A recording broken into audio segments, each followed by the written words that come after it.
you consider it a pretty coachable group then. And I guess maybe in that vein, did you see some of the younger guys step up and start to fill the void that was left with some of the departures that happened earlier?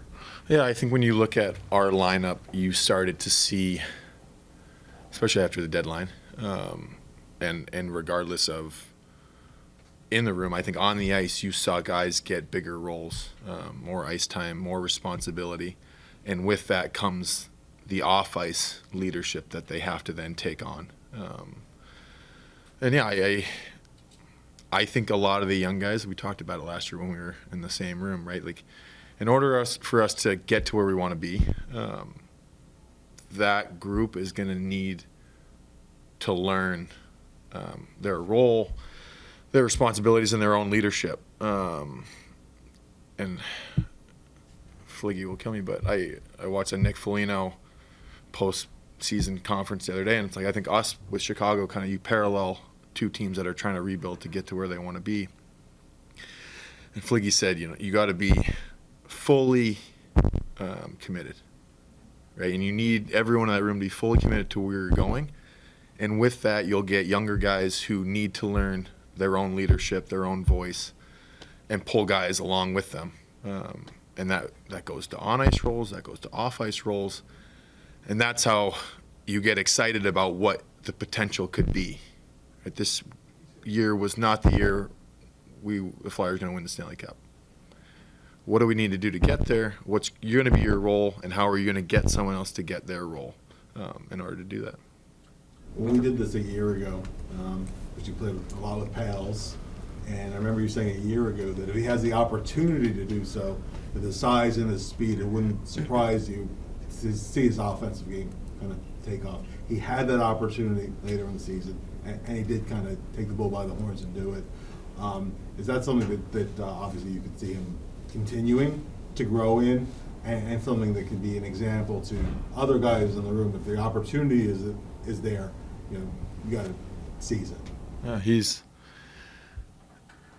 an unbelievable guy, but he's committed to what we're doing here, and committed to his game, his craft, and wants to improve. I think any guy, we got a lot of those guys, but you look at a guy like Pales and you say, hey, with opportunity comes responsibility, and how are you then going to take care of that and improve your game? And I think that goes back to picking up people around you, picking up your game in order to help guys around you pick up their game as well. Yeah, he got a great opportunity, but he deserved every bit of it. And I can only see him going at that the same way, the same mentality, with the same effort and conviction. So, guys' ceilings, I have no idea where guys will get to, but I know that with that mindset, I wouldn't put a ceiling on them, right? Like, there's no sense in doing that. Garnet, when you came back from the injury near the end of the year, you were pretty open and honest that you didn't know how long it was going to take for you to feel comfortable. It's a scary injury. Now that you've been through it, how difficult was it? When did you feel like you were back to yourself in terms of full confidence on the ice? Or do you feel like you're back to yourself? Yeah. I don't wish that type of injury on anybody. It was tough. It was tough on a lot of different levels. I missed 15 games. I saw the team go 4-10-1. I saw the trade deadline pass by. Guys get sent to different teams. We let go of our coach. Coaching change. We fell out of a playoff race. All meanwhile, I was trying to feel like myself, right? And it's tough, I think, in this league when you get injured, you're not ostracized, but like it's tough to stay in the same schedule. My ice times were different than their ice times. I was in the gym when they were on the ice, and so I think trying to feel like myself to get over that hump. I think throughout my recovery was when I spent more time with everybody in that team mentality, locker room setting. And then I realized, hey, I'm back to my ways, and getting a feel of that room, because it lifts people up, right? That's the kind of group we have. So I felt like, I've been very fortunate enough to not miss many games throughout the last few years. I played 84 in one of the years. It's just, and I missed 15 games. I felt, fortunately, probably pretty fresh in the last 7. And I felt like myself when I was back, and I do now. And I wish we were still playing hockey tomorrow. Garnet, I know a lot can change in one season, and of course this offseason as well, but do you feel like you guys are maybe a little closer than what people on the outside see when they see the standings and where things finish this year? Yeah, I'm going to quote someone again, but I think it was my second year in Calgary. Glenn Gulletson was my coach. He came in, and we had gone through a stretch where we had our fate in our hands, and we let it slip away. And he came in and he said, and I might mess it up a little bit, but he said, he basically said, the obstacle is the way. And I nodded my head, and I was like, yep, definitely. Not a clue, right? Like, how could that make sense at all? It doesn't. And it's funny, right? Time. Then you start realizing, what does that mean? And over the years, little things, injuries, what impedes motion, advances motion, right? Like, or action. What we went through this year will help us get to where we want to be. Being a Flyers fan, it's tough this year more than other years. But trust us that we are trusting our management, and we're putting our effort on the ice in order to be Stanley Cup champions. And we wear our jersey with pride, just as our fans do. How was the obstacle the way? You learn from it. You take those ups and downs that we had this year. You find yourself in a situation with adversity, with trades, with guys who mean so much to our locker room, and to the Flyers organization, right? A guy who'd been here his whole career gets sent out, who was an unbelievable guy in Lottie, and that's the obstacle. Who steps up, who finds their voice, who picks the guy up next to them.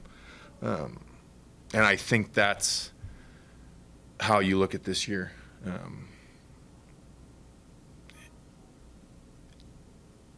Hopefully we're going the other way. And hopefully today is the start of that. And we're going to hit more obstacles. But what are we going to learn? How are we going to perceive those and get better from them, and become the team we want to become? One or two more? You mentioned about young guys stepping into roles. The first guy we talked to today was Sean Couturier, and he specifically pointed out Noah Cates as someone who's been moving into leadership meetings over these last few weeks. Are you seeing him developing into one of those guys who can fill the void of guys like Lawton, guys who have left? I think it was about midway through the season, you guys had a post-game scrum talking about Catesy. And I'll say what I said then. You guys don't have enough time in your day to listen to me talk about Catesy. He carries himself so well. And I think that's what guys see too. You see guys committed, putting the effort in, similar to Pales too, taking care of themselves and wanting to take that next step in order to become someone that people lean on. And that's Catesy in a nutshell. And I could keep going, but I won't bore you. And yeah, he'll continue to find his voice.